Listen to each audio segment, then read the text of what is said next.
What is happening, baby? Welcome back to the Huddle Chat Sports Network's very own fantasy football huddle. As we have been for the last few episodes, we are presented by DanklyfeBrand. Let's talk sports and shank it golf brand. I'm your host, as always, Dallas Clark. Today we're getting right into everything, so fill up your cup, roll something up. Let's get right into the news. Smoke them if you got them, because we have so much information to get into today. I do not want to waste any time, which we typically don't like to do. But let's get right into it. Today we're talking about the stardoms and situms. I got quite a few players to go through here today, so we're going to go kind of quickly. I mean, you kind of know all of the information you need to know. I'm just kind of helping you make that final decision. So let's talk about the first player on our list. We're going to start with the quarterbacks, of course. We're going to be talking about Daniel Jones from the New York Giants. We're going to be starting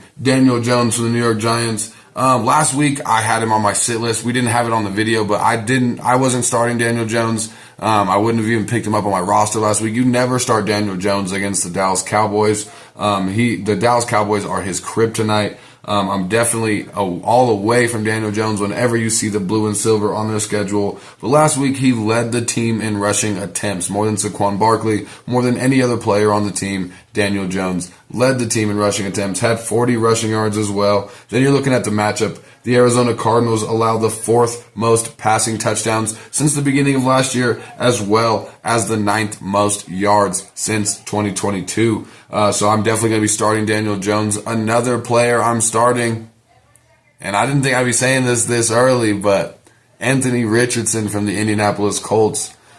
I'm not saying he's a must start at this point. I don't know if he'll ever hit must start area this season, but right now, looking at what he did last week and the matchup, I really do like AR5. I wish he stayed with 15, but I understand why he went away from it.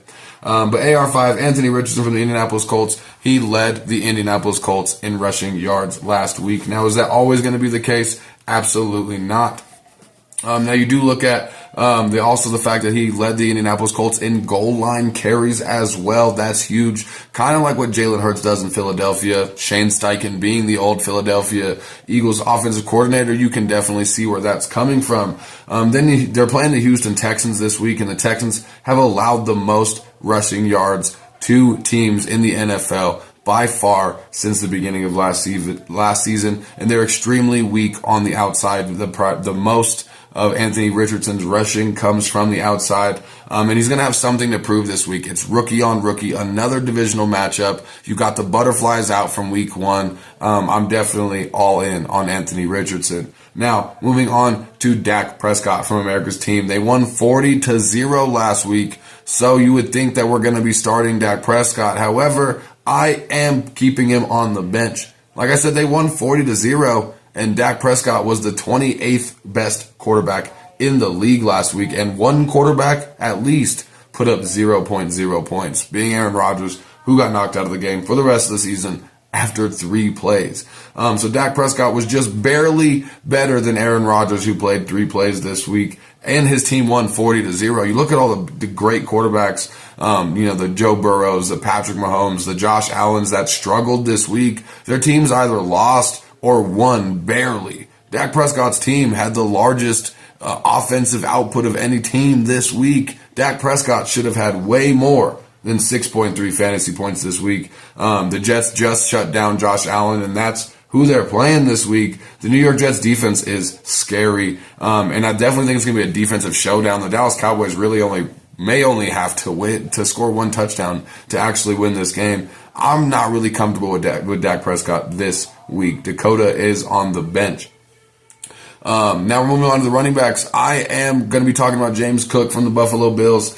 I'm starting James Cook, man. To be honest with you, he played a really good team last week, a really good defense last week, and his offense struggled. So it was hard to look at the numbers he put up last week, but I'm looking at his volume. He dominated the volume in that Buffalo Bills backfield. He had 12 of the 15 running back carries in that backfield last week, and he was one bad Josh Allen pass away from a touchdown. I definitely think when you look at his matchup, Las Vegas allows the most receiving yards and the 3rd most receptions to running backs since the beginning of last season. I really like the outlook of James Cook this week. I'm also going to be starting somebody who was on my sit list last week. We're going to be starting DeAndre Swift. Now, I know you look at his one rush for 3 yards last week and you say, Dallas, what are you talking about? You know, we just talked to Corey last week, Corey Williams, who thought I was crazy for saying to sit DeAndre Swift. But this week, we're starting DeAndre Swift. Kenneth Gainwell, the reason DeAndre Swift was not great this week, is out. He had the ribs. I don't understand how Kenneth Gainwell could have been one of the top waiver priorities when it was looking like he was not going to play since the game ended from last week. Kenneth Gainwell is out, and this is DeAndre Swift's chance to finally take a role in this backfield. You look at the fact that Kenneth Gainwell's been in this offense. They trust Kenny. So he was going to get that safe, nice floor last week. But then you look at what DeAndre Swift has. He has a lot of availability, a ton of opportunity available this week. And I definitely think DeAndre Swift has a great game.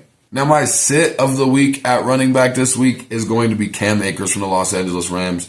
Cam Akers, he burned everybody that started Cam Akers last week. He started the game, but it got outsnapped by Kyron Williams 53-24.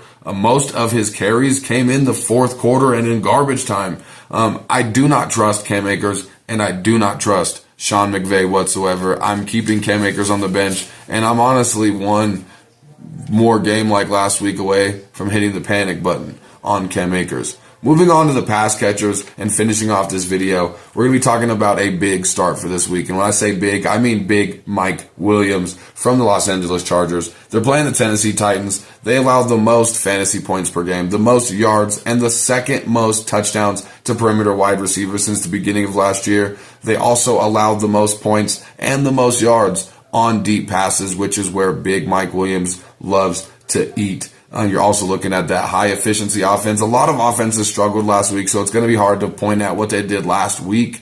But definitely looking at the volume and the matchup, love big Mike Williams, keeping him in the lineup this week. Another person that you have to keep in your lineup if he wasn't already in your lineup, and if he's not, it's time to make that change. Zay Flowers from the Baltimore Ravens. He had 10 targets last week, 9 catches, 78 yards. No other Baltimore Raven had more than 3 targets last week, and Zay Flowers had 10. He was targeted on 40% of the routes that he ran. And on those 40% of routes that he was targeted on, he was the first read for the quarterback on a league-high 60% of those opportunities, meaning he was the first option in the playbook when the play was called in the huddle. Zay Flowers was the name that was called basically in the huddle. Player that I'm going to be sitting this week, and we're going to be getting into one of my viewer comments as well. Dawn Clark, shouts out to my mother. Hello. Love you so much, Mom. Thanks for checking out the episode.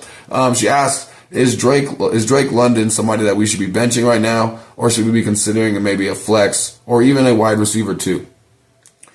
This week I'm sitting Drake London. We're going to talk about why we're sitting him here in just a moment. But I'm not hitting the panic button on Drake London quite yet. I'm fairly close though. Drake London should at least be in flex consideration right now. He's not doing enough to drop him off your roster, do nothing crazy like that. And he's not really doing much for you right now to earn trade value. So unfortunately right now you kind of got to do the sit and wait approach with Drake London. But he is the number 1 wide receiver in this offense. The problem is this offense is terrible. So I'm not going to be putting him in my wide receiver 2 yet. He should be a flex option when he is a good option. But this week is not a good week for Drake London. Drake London last week had 0 points, which points to Don's comment, and I understand why you'd be concerned. But then you look at the Atlanta Falcons offense, and it causes even more concern for this week. They threw 18 total passes in the entire game last week. This team loves to run. Bijan Robinson had a great game, and Tyler Algier had an even better one somehow. And they play the Green Bay Packers. Jair Alexander, one of the best cornerbacks in the league. Drake London's going to get a lot of that matchup, and it's not looking good for Drake. You will not see me at the London this week. Moving to the tight ends, we're going to go quickly to the tight ends because tight end is a crapshoot right now.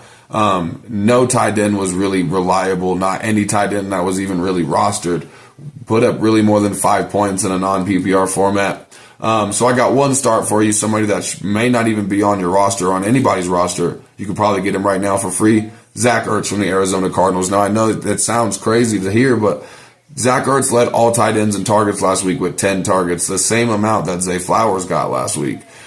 He seems to be healthy. You don't give 10 targets to somebody coming off a knee injury that you're trying to ease in, not knowing how they're going to, take football action. But Zach Ertz got 10 targets last week. He seems to be all systems go. And when you look at them playing the New York Giants this week, Zach Ertz in his last 9 games against the New York Giants has averaged almost 18 PPR points per game throughout those 9 matchups. He feasts against the New York Giants, and the amount of volume that he's getting in this offense right now, I'm comfortable taking Zach Ertz, especially if you have somebody in your lineup right now, like my sit of the week at the tight end position, Kyle Pitts. Kyle Pitts is about to earn a must sit until he does something, proves something. Similar to Drake London, the offense is terrible. They threw 18 passes. You heard the whole spiel, and the Green Bay Packers are also really good against tight ends. Kyle Pitts does not look good this week, and I'm staying away from him. Make sure you ask me in the comments what your stardom sit-em questions are, some trade questions, some how do you feel questions, whatever it is that we may be doing. We got the bold predictions coming up like we do every week. We got some more episodes coming up, all of that leading up to our live episodes Sunday mornings that we're going to be doing around 9:30 Mountain Standard Time. You'll get some posts on my Facebook and on my Twitter, and if you haven't yet, link should be on the screen for you now to check out us on social media. But we're going to be doing a live episode, not very long, about 20, 30 minutes, just answering some live questions, doing some, last minute injury information, getting you prepared, for your Sunday, for your week 1 or week 2, whatever week we're going into, and getting everything nice and comfortable for you. But we don't want to waste your time. I know many shows that try to run through pre-games, and we all want to watch those pre-games. I'm not here trying to compete with nobody, trying to mess nobody. We're just trying to win you a championship. So thank y'all so much for tuning in today. Make sure you always keep your chin up and your attitude down. I'll see y'all next time, baby. Peace out. Yeah, we fucked